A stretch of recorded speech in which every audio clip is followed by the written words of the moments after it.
Now, as we already discussed the classical theory of Raman effect, but the classical theory fails to explain two things. Number first, in classical theory, both Stokes and anti-Stokes line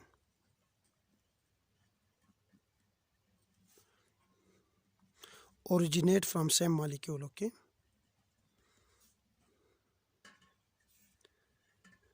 same molecule. So they must have same intensity. If they originate from same molecule, then they must have same intensities. But this is not true in Raman effect, because in Raman effect the Stokes lines are always the intensity of a Stokes line. In Raman effect, intensity of Stokes line are always greater than the intensity of anti-Stokes line. This is one failure of classical theory. The second failure of Stokes theory is vibration motion of molecule. Vibration motion of molecule is essential to the mechanism of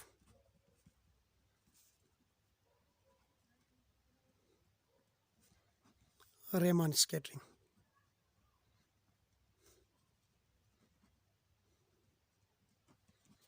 But at ordinary temperature,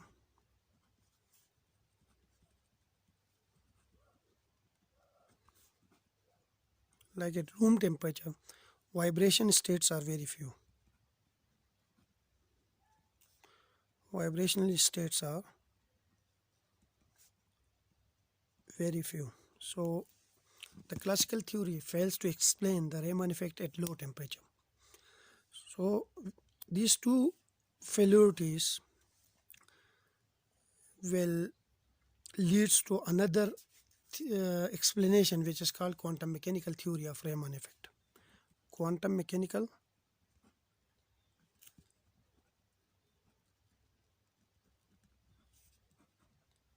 theory of Raman effect. Now, according to quantum mechanical theory or quantum theory, when a monochromatic light beam of, let's say, frequency nu naught hits a molecule of organic compound, like if a monochromatic light of incident light, monochromatic, okay, take light hits a molecule or organic compound, hits this molecule or organic compound, then three things happens. Number first, there can be elastic collision.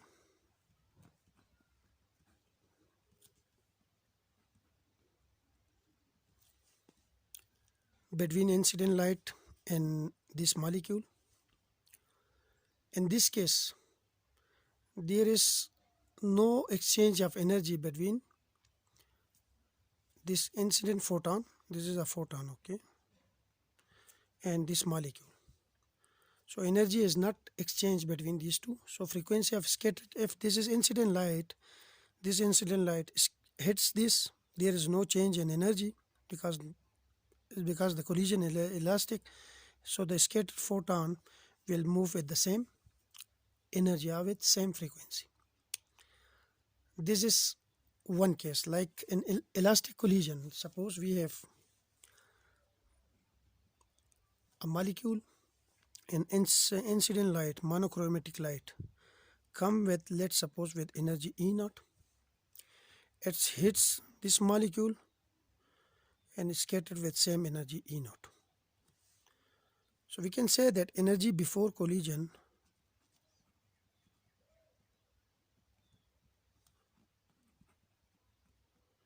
is equal to energy after collision. We can say E naught is equal to E prime, sorry. This is scattered energy of a scattered scattered photon. But we know that energy is related to frequency by this relation. E is equal to h nu.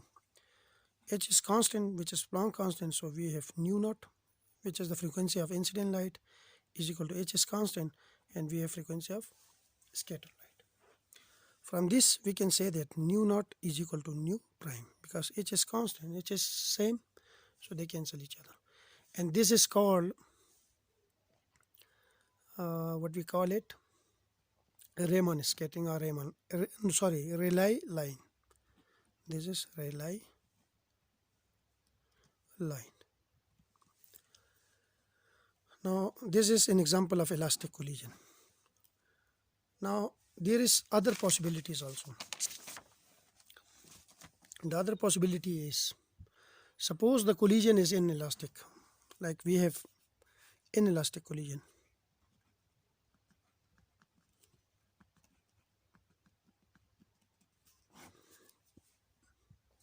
Suppose incident light or incident photon comes, hits this molecule and is scattered in such a way that if this is E naught, energy of incident light, incident photon, and this is E prime, energy of scattered photon, such that during this collision there is an exchange of energy between incident photon and this molecule, such that this incident photon give a part of its energy to this molecule and is scattered with a less smaller energy. So energy before collision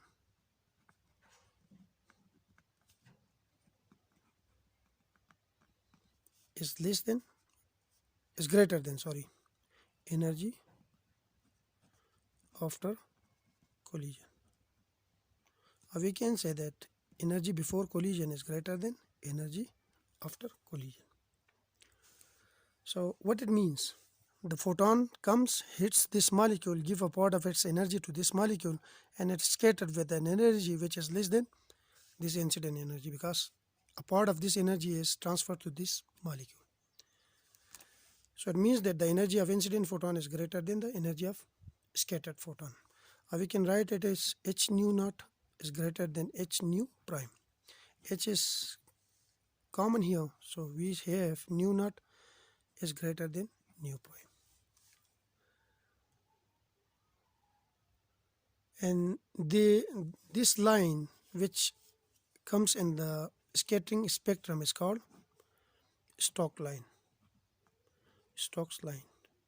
and this scattering is called Stokes scatterings. And the third possibility is, again, we have an inelastic collision.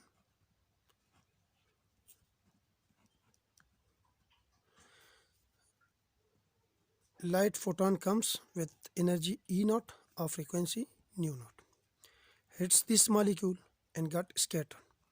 But during this collision, this molecule give a part of its energy, let's suppose epsilon naught, to this incident photon. So in that case, this scattered photon has energy which is greater than the energy of incident photon, because a part of energy is given by this molecule. So we know that energy before collision is less than energy after collision.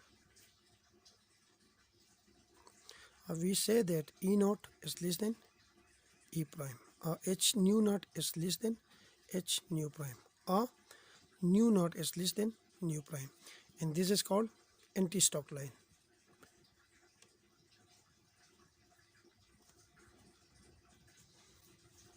Anti-Stokes line. This is the quantum mechanical explanation, but we now move to the mathematical formulation of this quantum mechanical theory. Suppose we assume that EP is the energy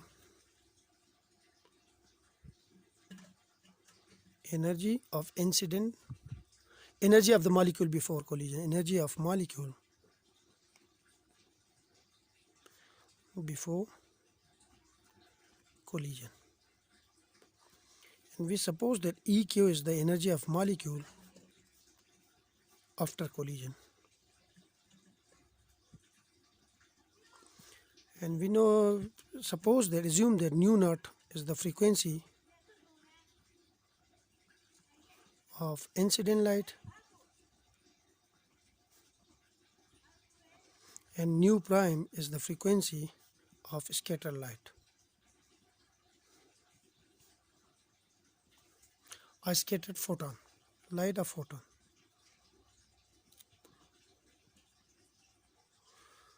So it means that the incident photon has energy which is E naught, which is equal to h nu naught, and the scattered photon has energy E prime, which is equal to h nu prime. Now, according to law of conservation of energy before collision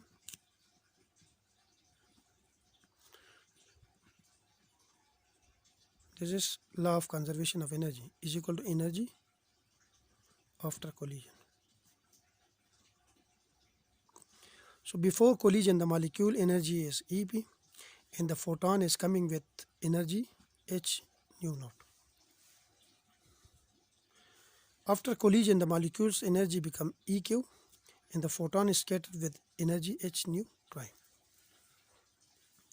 So from this we can say that Ep minus Eq is equal to